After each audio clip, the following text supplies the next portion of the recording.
to Let Men Talk here. Sitting here with Godden, Clayton Jones. and we got a special guest today. Special guest host on our first premiere episode, Maya Griffith here, guys. Hey, how are you?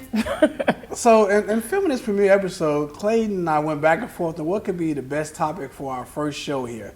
And you know, one of the things we talk about in the trailers and things you're going to see is about how we're going to bring you a fresh, raw perspective. It's going to be real life things, real life situations, things that we deal with every day. Conversations that you have with amongst the boys, conversations that the girls have, things you have at home, couples, all that.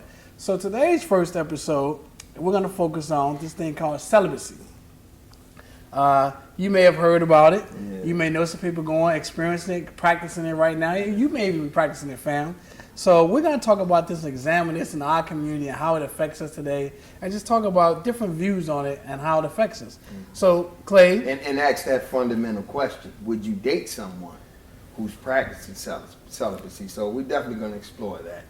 But me personally, on the topic of celibacy, I actually had an experience. A woman I was dating at one time, she was practicing it. Mm-hmm. And the reason she was practicing it was because of her religious beliefs at the time. Okay. So, and myself too, I practiced celibacy at one point in time. But what I will say about it, that it is definitely taxing, and it can be taxing on a relationship. Okay. A lot of times when you have pent up frustration and you're agitated, it comes from sometimes not having that release.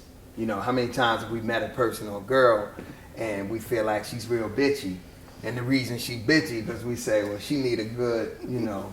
She need a good what? You know what I'm saying? A good release? Yeah, good release. So we say, I hope she gets what she need, man, so she stop being such a bitch, you know. So sometimes we underestimate the power of being able to release ourselves. So right now, you already gotten Maya's attention here. Yeah, I see.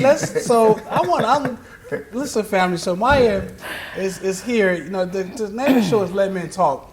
But Maya and I am letting you talk. Maya brings that perspective of, okay, men, shut up talking, let me talk now. So that's why we got Maya here. But Clay, when you mentioned the whole thing about women and being bitchy and needing that release and things like that, Maya peaked up a little bit there. Yeah. So I'm curious to see what's Maya's perspective on celibacy.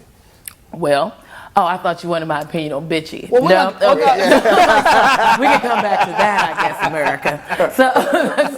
So on celibacy, I think it's a really great thing to do if you are willing to do it. It's not my cup of tea, but I think if it's for you, I think great. For whatever reason you choose to, religious or not, that's cool. So let's say you met a guy, Maya, you know, handsome guy, professional guy, got it going on. Couple of dates into it, he says to you, hey Maya, I'm really digging you, but I need to tell you something serious. Okay. I'm practicing celibacy right now.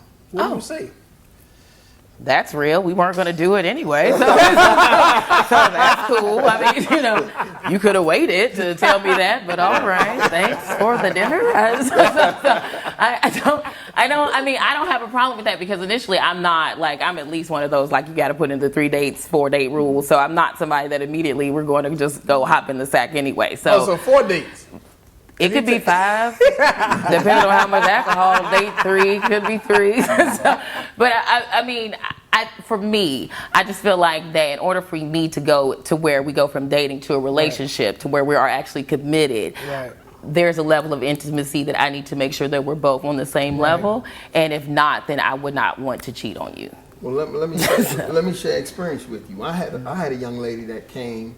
And it was a period of time where I was practicing celibacy. Now, the reason I was practicing celibacy was because of disease, you know, the rise of disease. I also was tired in my life, was looking for some change. So you weren't practicing condoms? No, I'm just saying. To be honest with you, you're talking about a period of time I wasn't practicing using condoms and things like that. But the celibacy was my way of being able to. Absent period, because for me, the condom, that does take away, you know, the natural experience. Even the lambskins? Yeah. Listen, it takes the natural aspect of it away. So to me, I was getting more pleasure through masturbation. They make condoms called natural lambs or something too. Yeah, that's what I just said, the lambskins. My mindset is, I didn't even want to explore it because I was getting so much pleasure from the masturbation. You know what I'm saying? So I didn't have to explore that. But she came to me and she wanted to have sex. And she was actually seducing me, and I didn't want to. I was tired. So her opinion of me was, am I gay? Now, why is it? Do you think it's a natural reaction for women to expect men to always want to conquer and hit? Like, we can't practice celibacy on the flip side. Yes, but I think it's for different reasons. I think it's because as a woman, it's an issue for you. Men are supposed to, technically, men are supposed to be sexually attracted to you. Right. So if you're not, then in her mind, then there's something wrong. If you're talking to somebody else, or you're not attracted to me and you're playing games. And a lot of women, you have ego. And so if you're like, look, I'm all up in this lingerie. Right. What you mean you ain't trying to get none of this? So then of course the next thing must be, oh, you don't like vagina. Right. Because it can't be my vagina. Right. You know what I'm saying? So it's got to be, something to that effect. So I do think that's, because I've gone out with a guy and because it took so long for us to get anywhere, I just was like, I don't really know what's going on. Right. I mean, in 2016, you don't know what's going on, So bringing it full circle now, Clay, you're in a relationship that's a celibate relationship now. I was in one, yeah. You was in one, okay. Yes. So we've kind of touched on the negative points of it. Surely there has to be something positive out of this. And I mean, you are subject matter expert today on this because for me, when I hear sail, I'm running. You're not even gonna get the rest of it out to me. Right. Sail, like that. Look, I need an image of a road runner, like running across the screen right about now. But we touched on all the negative parts. It truly has to be something positive about two people or one person who makes a decision, spiritual, religiously, to go on a journey of celibacy, to save themselves for that person or for marriage.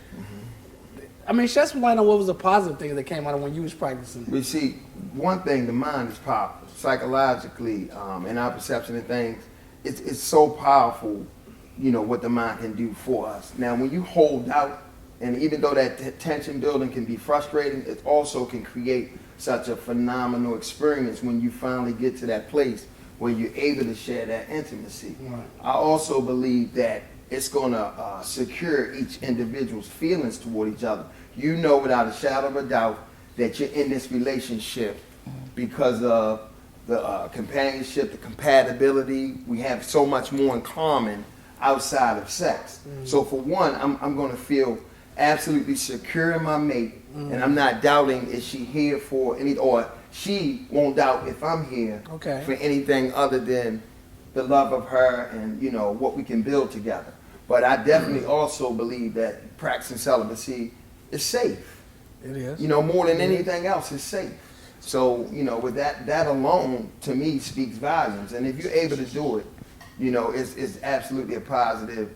It's definitely the way to go if you can do it. But you also have to keep in mind the natural act of having sex is something that's part of our nature. Right. And we have came to reproduce and procreate life. So it's a challenge, but the mind is powerful. So when I look at and examine celibacy and relationships and things like that, I almost feel like right after you follow up with telling me you're celibate, you need to follow with an expiration period for me. Like, don't just say I'm celibate. I understand what that means, but what's your expiration period? You celibate for 6 months, 3 months, until I get married, until we get married, until I fall in love with you, until the 5th date, I'm celibate. I mean, what's your expiration period? Well, I would think that kind of defeats the purpose of being celibate. I don't think you have a time limit on it. Now, I could be wrong, but I would think that it doesn't come with an expiration date. I would think that the reason why you're doing it is because, I mean, look, hey, it worked for Sierra, it worked for Mariah Carey, it worked for Megan Good, so it does work. Like, if your goal is to end up getting married, I guess I even have some friends that waited 11 months and ended up marrying the person that they were with. So I do think if you do go long enough, that a man becomes delirious from lack of just, and that he will just say, I'm willing to do anything. Yeah. So maybe that's the way. Yes. Now that family out there, that's an interesting perspective on it, because then it becomes a matter of, are we rushing to move forward to get to this point? If you tell me, well, I'm practicing celibacy until I meet the man I'm going to marry spend the rest of my life with. Okay, cool.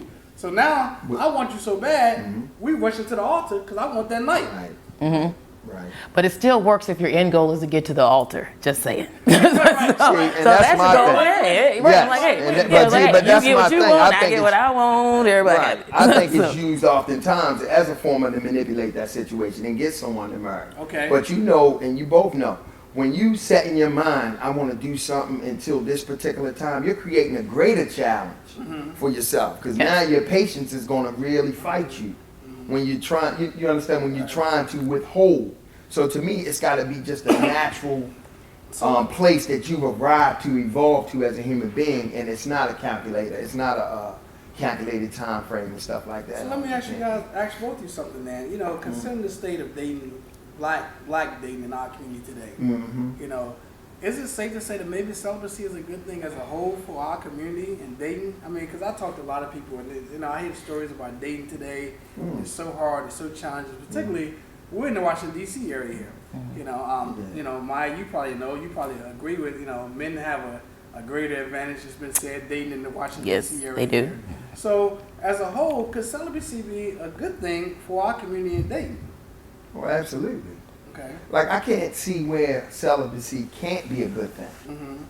You know what I'm saying? The only way it can't be is if the tension gets so high that it pushes an individual to misappropriate, like, in other words, force herself on a person, force a person to rape or molest her, things of that nature. But other than that, it absolutely has to be good for our community, because now we're starting to get to know each other. We're starting to build a true relationship. We're not just going from one bed to the next, gaming on each other. It makes us deal with each other on a whole nother level, but a respectable level. Is it not easier to just say that if you cannot handle having sex in a relationship, then you need to wait or you need to not have sex? I think the problem is that people do not go into it with an honest perspective. That's the reason why celibacy, I think, is on the rise, because so many women feel like I've just gotten beat up and abused.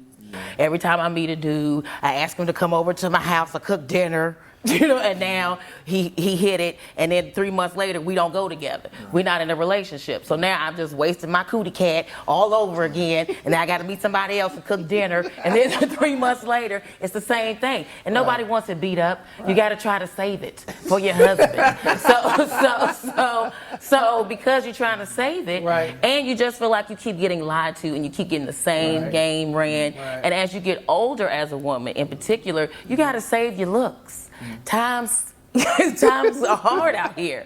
So I think that if people come into it from an honest place and say, look, because a lot of women are always like, I don't want a relationship. But then as soon as you sleep with a dude, now he's your boyfriend. So you lying. You did want a relationship. You just played a game. You know, and men, if you know you don't want a relationship, don't go over to her house and eat dinner and lay up in the bed, because those are things that boyfriends do.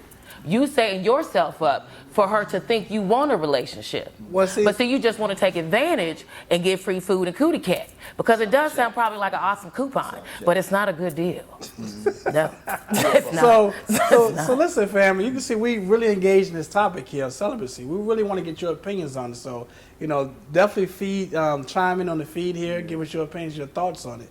Moving forward, though, I think you touched on some really hot topics there, Maya, about dating, which this sounds like it's going to be another topic coming up in the future here. But I wanted to say something real quick about that. What I noticed there, talking to a lot of people that I know, that people don't date anymore. It goes from what you said, it goes from a date, a night out, some drinks, some food, to sex, and then in someone's mind, we're in a relationship. And then from there it becomes, well, where were you at last night? Well, I had a date. You had a date with who?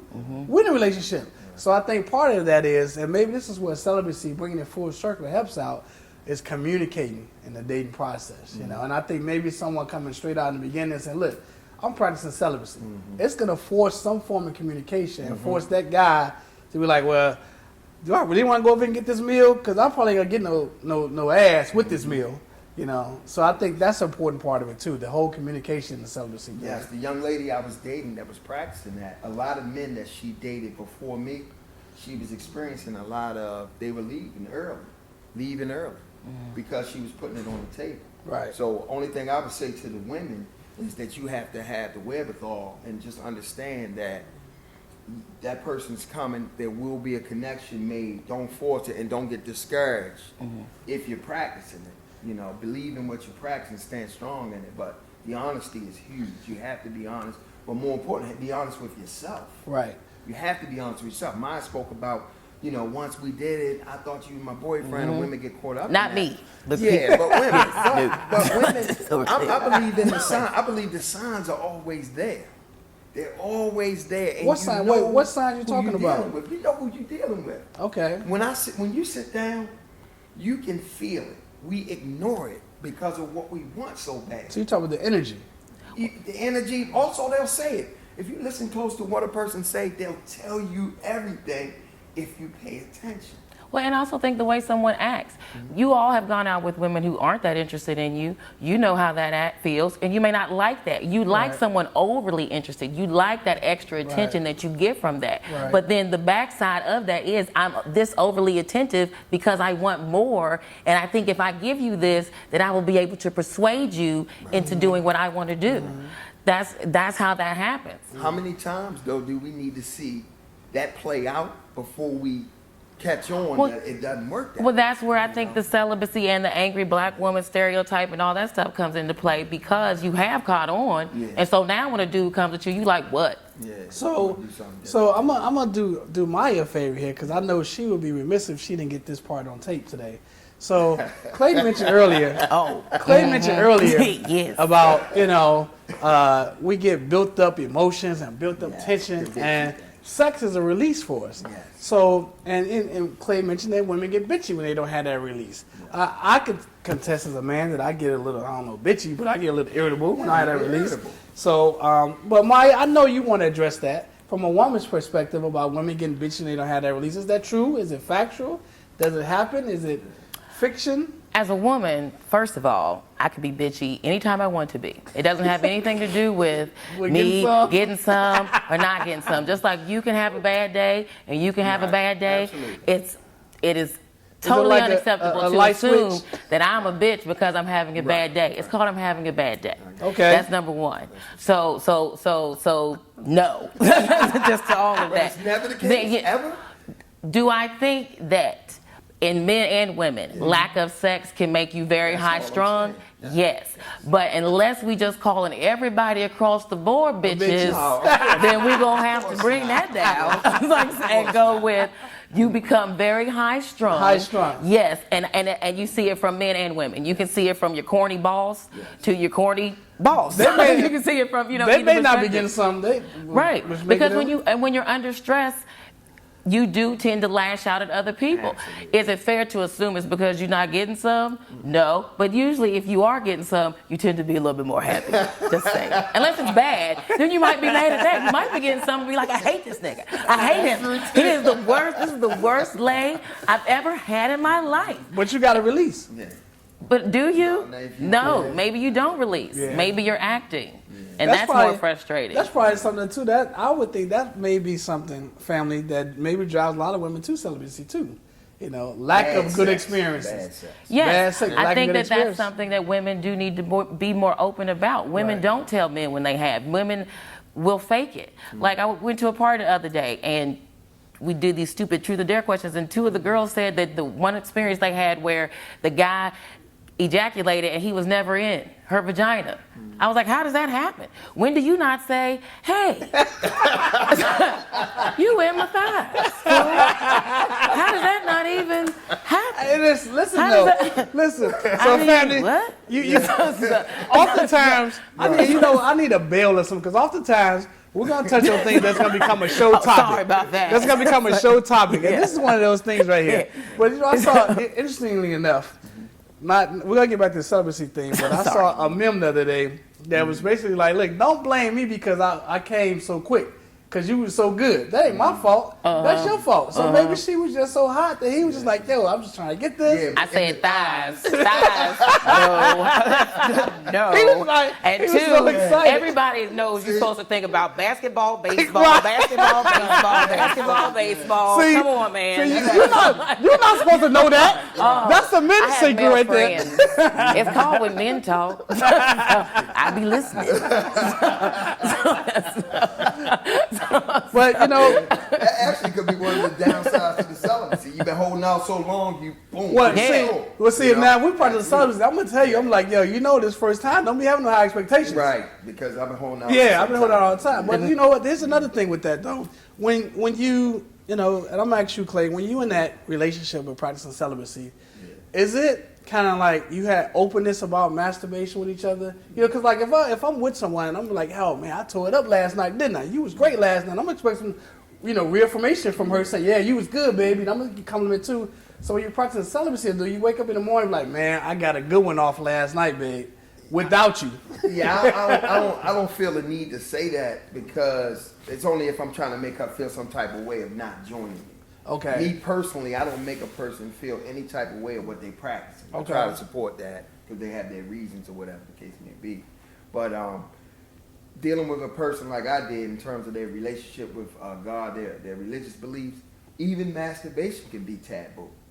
So it'll have you not wanting to speak openly about that. But me, I'm a person of transparency, and I just feel like that's the best thing, is to be transparent and speak open, honest, and frankly. You know, to have them just. So it really depends on the two people, their connection, how they relate. You know, and yeah, you should be able to have that conversation. You know, me personally, I think. So you think you should be able to be celibate and both y'all masturbate in front of each other at the same time? I don't have a problem with that. But so once everybody's pants is off, everybody. That's like, oh, I mean, last time I checked, I think the line gets real iffy once everybody take their pants off. I need to be closer to masturbate with you. You got to be in one room and I'm in the kitchen. You slide it over. I just flick my thing. I don't but see no, you. but to be honest, it's the individuals. It depends on. You'd be surprised what gets people off. Everybody's not the same on what gets them off, what gets them to their climax. Well, at that point, just looking at it, I guess it's gonna get you off. If you ain't had it in a while, But some do, you know. Some men are just so visual that they kind of just don't want to necessarily have penetration. It's some men like that, You know, and they spend a lot of time in strip clubs and the peep shows and things like that. You know, because masturbation actually becomes an addiction in itself. Yes. So, you know, you're not addicted to the vagina.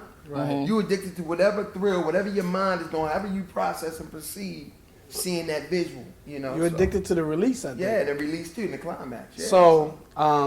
So, interesting topic for our first show this here. is great. Yeah. And you know what, our family out there, this topic was not even planned on the schedule. It was a matter of, hey, this is a topic right here. And again, we're going to be bringing you fresh, raw topics here that affect us and will affect people that we know in our community. And that's why we're bringing it to you. Real quick, guys, let's close out with, you know, give me a short blurb of your final thoughts on celibacy. Start with you, Maya. Celibacy, what is it? Celibacy, schmelibacy. I'm doing it. But with rubbers. But I think it's good though if you want to try it. I think it's good. I'm just not gonna lie to myself. Yeah, I'm a firm believer it's good and bad in everything. So it's about balance. Celibacy is definitely positive. It can create the ultimate experience once you finally get there with your mate and you guys, you know, are committed to one another. At the same time, it could be a challenge because we're naturally put here to reproduce. So you got to find that balance and you got to find that way to manage whichever way you go. So me personally, fam, I'm all about people finding their spiritual balance. Celibacy seems to be something more of a spiritual balance thing, a cleansing of oneself and finding that balance. So anything that helps us improve ourselves, helps us improve the community, helps us improve dating in our community, I'm all for. I'm not practicing right now. Let me make that clear. But I do see that it can be a positive effect on everyone. I like to see more of our black men take on that journey and practice celibacy, because I think that's something that if more black men led that way, more sisters would follow that. Absolutely. You know, so in closing, I want to thank you for joining us for our first premiere episode here. Make sure you check us out on our Facebook. We're on Facebook also though. Instagram, Twitter, all those social media campaigns we're on. So check out our channel, YouTube channel, Let Men Talk, and tune in. And definitely give us comments on this feed here, how you feel about this feed, and as well as leave comments on future show topics you want us to talk about. And don't forget to subscribe, more importantly, to our channel if you enjoy, you know, the content of the show. And we definitely appreciate you guys joining us. We out.